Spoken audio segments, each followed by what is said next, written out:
Hey guys! Hi everyone! Another episode of Cocktails with Marty and Naz. We're back in LA. You are back I'm in back in LA. I've been here. You've definitely been here. I'm so glad to be home. And we're together. It was what, like 3 months? Almost 3 months in Florida. All right. Welcome back. Welcome back. Cheers to that. Cheers to that. Welcome home. Yes. I can't wait to hear what you think about this. Ooh. What's in here? So, a good friend of mine, Aisha, came up with this cocktail recipe. It's a cucumber gin sake. That's what I'm tasting. Yes. Ooh, that's Very amazing. refreshing and light.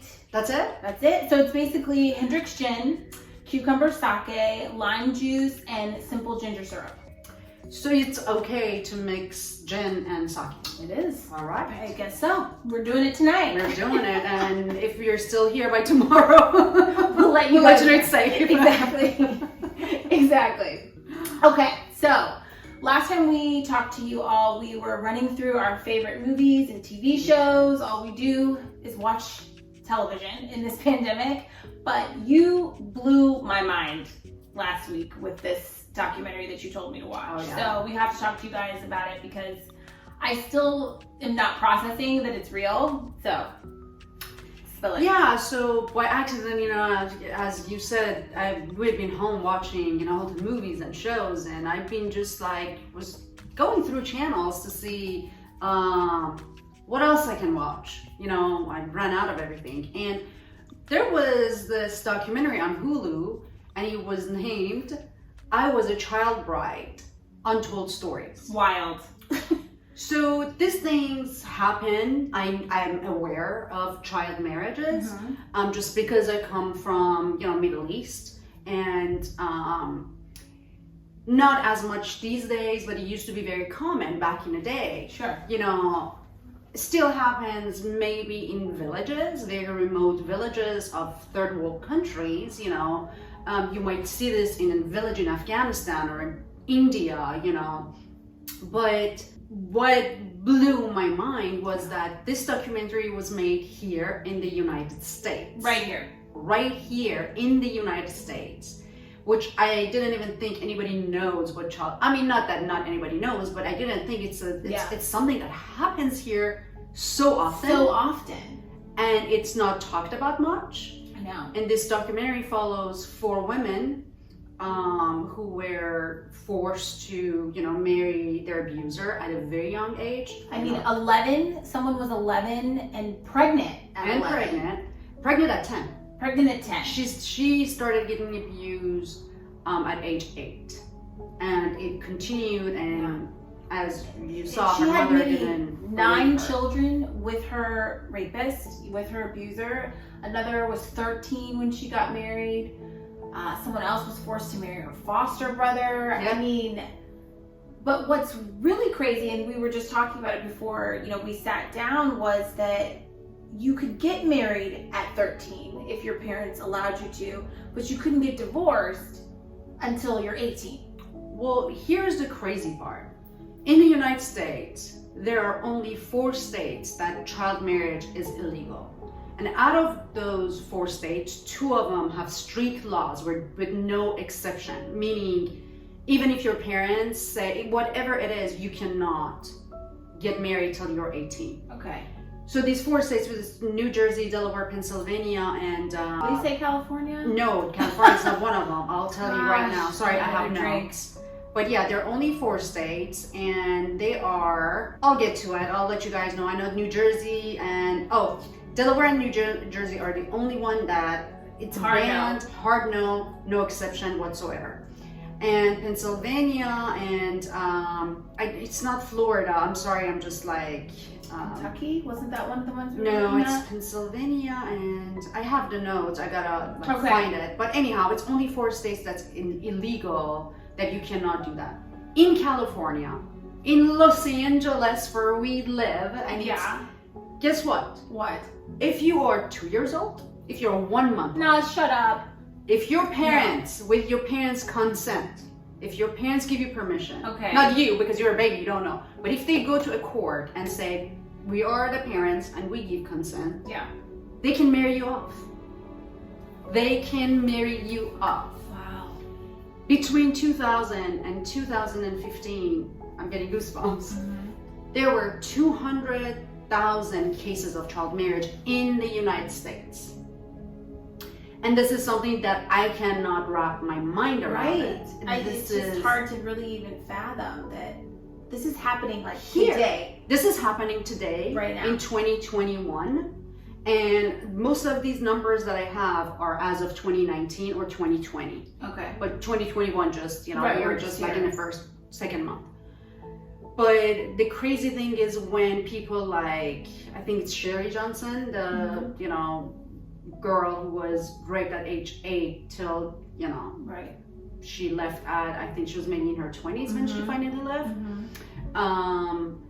That's crazy because people like her are trying really hard to pass the laws to really ban child marriage everywhere, and the state of Florida definitely failed her because she's from Florida and it's still legal there. She doesn't get anywhere, and the lawmakers are just saying that this is between the child and the parent. This is something parents needs to make a decision on.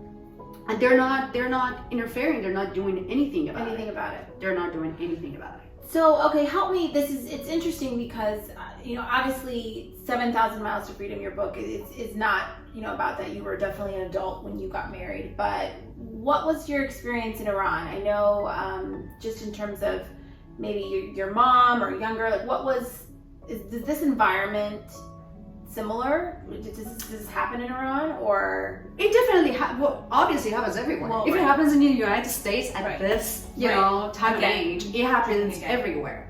However, it's a little more, it's the documentary when this activist lady starts speaking about this issue, she brings up my country as an example. She's like, that's right. It's like, these are the things you hear that happens in Iran, and I'm like, excuse me. But, it doesn't happen now. It didn't happen in my time in, cosmopolitan cities like the Tehran that I lived in, in big cities. It definitely happens in small villages where people are still following the same traditions, and it's normal and okay. I do have like a little bit of exposure to it just because my mother also was a child bride. But not to this, extreme. My mom was 15 when she got married. It was an arranged marriage, obviously, but it was nothing like this. My mom and dad's generation, first of all, was very different. And her family were coming from a family that was not as, part of it was, even though none of my back then, even though none of my aunts really got married that young, but it's just like my father really wanted my mom and went after her, and then my grandma, my mother's mother, didn't really like put her foot down and say absolutely not. She was like, what is a good man, why not? So she was definitely, I consider 15-year-old a child. For sure. For sure. So, but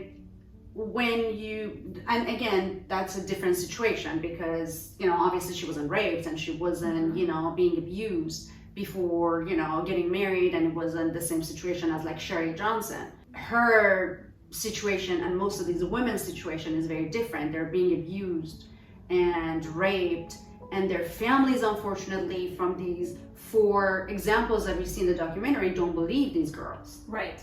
I think that was what was so heartbreaking is, I think, one of the victims, was 13 and pregnant, and when she finally tells, her parents, they're all at a dinner table. It's her abuser, her parents, and her eating dinner, and the abuser saying that he has impregnated their 13-year-old daughter, and they sweep it under the rug in order to protect him and to keep child services away, forced her to now marry him. And it just, these poor young girls are just kind of left on the wayside. I mean, you would hope that your parents would protect you. You'd hope that even a doctor, I couldn't believe that, the Sherry, her story, for her to be 10 and pregnant, why didn't the nurse or the doctor be like, this is not okay. We have to find out who impregnated you. How did this happen? We're calling social services, but it's just, all of these poor girls are just falling through the cracks. Yeah, nobody's there to help them. No one's there to It's help. a very helpless and hopeless situation that I don't know how you can even like feel the pain that these, adults now will forever have to go through and suffer from. Yeah.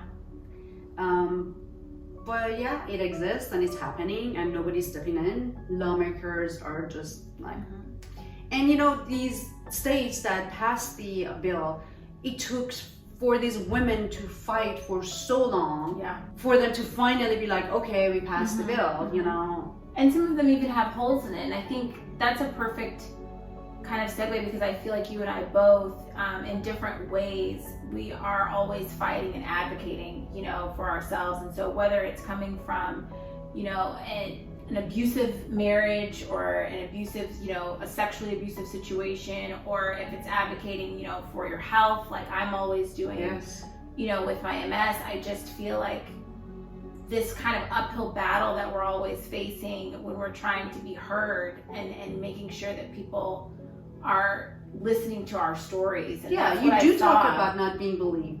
So you can, not to the same extent, but you can relate of exactly, not being believed. Exactly. You've got these young girls begging for someone to listen and to hear them.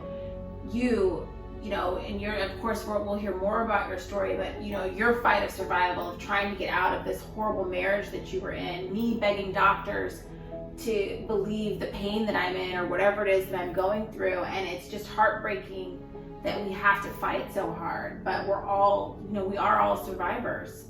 Yeah, it's, when you think about the age of the child, so you can't vote, you can't drive, you can't buy a cigarette, you can't drink alcohol. All of these are illegal for underage, which is 18. Right. Why isn't it legal to get married at such a young age? I don't understand, where's the logic in that? Exactly. You can't do any of these things, but, oh yeah, we can marry you off. Right. It's just, and yes, if you do research in the state of California, it says the legal age for you to get married is 18, but the loopholes are crazy. There is so many ways around it. Yeah. That it's sickening. Sickening, it's frustrating, and it's just not right. It's not. It's not right. It's not. I mean, I think that's the whole reason why we wanted to talk to this about with you guys today, is just I had no idea. You had no idea. I mean, we've got to make sure we're calling, our legislators, making sure that we are, we'll include, that information at least for where you can kind of find, who to call in your state to make sure that these laws are going in place and being enforced. Because this cannot be going on today in 2021. It cannot be. Yeah, it's definitely devastating. I mean, I was in such shock. My jaw was on the floor when I was watching this documentary, and I'm like, and again, I'm aware of these things, but I never in a million years thought it happens here in the United States. So often, and it's so common, so prevalent, but we just don't hear about it. We don't hear about these things in the news. We don't hear about them because there are no laws that stops people, or even the parents. The parents, to me, are also the abuser. They're abusing, and to me, if you allow that, you're also a part of this abuse. 100%, for not believing your child, for forcing your child to marry the abuser and the rapist. There is a woman, she's a woman now, but she was in, I don't know what grade, 9th grade, or no, way younger. Anyhow, she was around 11 or 12 when her dad got married, and the woman was the stepmom. Stepmom was like, I ain't raising any more kids. My kids are. She was just checked out. They left her here in California. They left this kid at the house by herself. Went to Texas, moved to Texas, and then the stepmom called her 30-year-old male friend to go live in that house and keep an eye on this girl. And he became the abuser. And then when they came to take the girl with them to Texas, They said, why don't you come too? they invited the guy too. Come with us. So it's just, you have to check out this documentary. It's on Hulu. It's on Hulu. And it's just too much. And that's really why we just had to talk about this with you guys. I know it's heavy, but we just had to bring this to your attention so that we can all try to do what we can. Yeah, exactly. Not a lot of people know this exists and this is going on. So these are, I'm very, actually thankful to these documentaries that, not a lot of people know about them. I definitely never heard of it. I started telling everybody. I started telling my family. I started telling my friends, you need to watch this because we are not aware of these things. And I'm thankful to the people who actually go and make these documentaries and inform us of all these issues that are happening. Yeah. Without us even knowing, Just bringing us, it's all about awareness. And I think, especially in this day and time and everything that's just kind of going on in the world, we have to kind of come outside of our bubble of what's going on in our worlds and just be aware, of the hurt and the struggle and the pain that people are going through, and try to be, that resource, that listening ear, and try to be there and try to advocate for people that can't advocate for themselves, Yeah, exactly. So yeah, check it out. It's Check it heavy. out. Tell us what you think. Definitely worth it. Yeah. Stay safe, guys. See you soon. Bye. Bye.